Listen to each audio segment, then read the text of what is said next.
સમય થયો છે પ્રાસંગિકનો. આજનો વિષય છે રાજીવ ગાંધી જન્મજયંતિ સદભાવના દિવસ. સંપાદન પરેશ મારુ અને પઠન શીતલ વૈષ્ણવ. સદભાવના દિવસ દર વર્ષે 20 ઓગસ્ટે ભારતમાં ઉજવવામાં આવે છે. આ દિવસ ભારતના ભૂતપૂર્વ વડાપ્રધાન રાજીવ ગાંધીની જન્મજયંતિ નિમિત્તે મનાવવામાં આવે છે.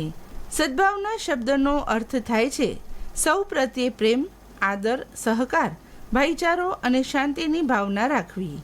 આ દિવસનો મુખ્ય હેતુ દેશના નાગરિકોમાં એકતા, રાષ્ટ્રીય એકતા અને પરસ્પર સૌહાર્દની ભાવના મજબૂત કરવાનો છે.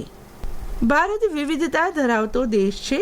અહીં અનેક ધર્મો, ભાષાઓ, જાતિઓ, સંપ્રદાયો અને સંસ્કૃતિના લોકો સાથે મળીને રહે છે.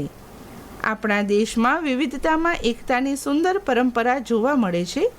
આ વિવિધતા આપણા દેશની શક્તિ છે. સદભાવના દિવસ આપણને યાદ અપાવે છે કે ભલે આપણી ભાષા, ધર્મ કે રહેણીકરણી અલગ હોય, પરંતુ આપણે સૌ પ્રથમ ભારતીય છીએ.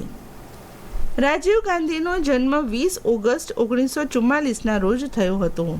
તેમણે ભારતના વડાપ્રધાન તરીકે દેશના વિકાસ અને આધુનિકીકરણ માટે મહત્વપૂર્ણ પ્રયાસો કર્યા હતા. ભારતના ભૂતપૂર્વ વડાપ્રધાન રાજીવ ગાંધીનું દેશમાં શિક્ષણ અને ટેકનોલોજીના વિકાસમાં મહત્વપૂર્ણ યોગદાન રહ્યું છે. ઇન્દિરા ગાંધીની હત્યા બાદ તેઓ વડાપ્રધાન બન્યા હતા. તેમના અવસાન બાદ 1992માં આ દિવસની ઉજવણીની શરૂઆત કરવામાં આવી હતી. તેમની જન્મ જયંતિને સદભાવના દિવસ તરીકે ઉજવીને લોકોમાં શાંતિ અને સૌહાર્દનો સંદેશ ફેલાવવામાં આવે છે. સદભાવના દિવસ નિમિત્તે દેશભરમાં વિવિધ કાર્યક્રમોનું આયોજન કરવામાં આવે છે. શાળાઓમાં વિદ્યાર્થીઓ દ્વારા નિબંધ લેખન, વક્તૃત્વ સ્પર્ધા, ચિત્ર સ્પર્ધા, પ્રાર્થના સભા અને સાંસ્કૃતિક કાર્યક્રમો યોજવામાં આવે છે. વિદ્યાર્થીઓને પરસ્પર પ્રેમ અને સહકારથી રહેવાનો સંદેશ આપવામાં આવે છે. ઘણી જગ્યાએ સદભાવના પ્રતિજ્ઞા લેવામાં આવે છે અને લોકોને સમાજમાં શાંતિ જાળવવાનો સંકલ્પ કરે છે. આ દિવસનું મહત્વ આજના સમયમાં વધુ વધી ગયું છે. ક્યારેક ધર્મ, જાતિ, ભાષા અથવા અન્ય બાબતોને કારણે સમાજમાં મતભેદ ઊભા થાય છે. આવા સમયે સદભાવના આપણને સમજાવે છે કે મતભેદો હોવા છતાં આપણે એકબીજાનું સન્માન કરવું જોઈએ. કોઈ વ્યક્તિની માન્યતા કે સંસ્કૃતિ આપણાથી અલગ હોય તો પણ તેની લાગણીઓનું સન્માન કરવું એ સાચી માનવતા છે. સદભાવના માત્ર કાર્યક્રમો પૂરતી મર્યાદિત ન હોવી જોઈએ. આપણે આપણા રોજિંદા જીવનમાં પણ સદભાવનાનો અમલ કરવો જોઈએ.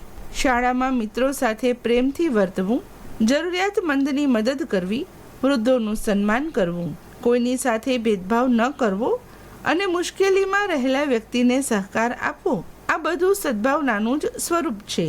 વિદ્યાર્થીઓ સદભાવનાના સંદેશને સમાજમાં ફેલાવવામાં મહત્વની ભૂમિકા ભજવી શકે છે. તેઓ પોતાના વર્તન દ્વારા એકતા અને ભાઈચારાનું ઉદાહરણ પૂરું પાડી શકે છે.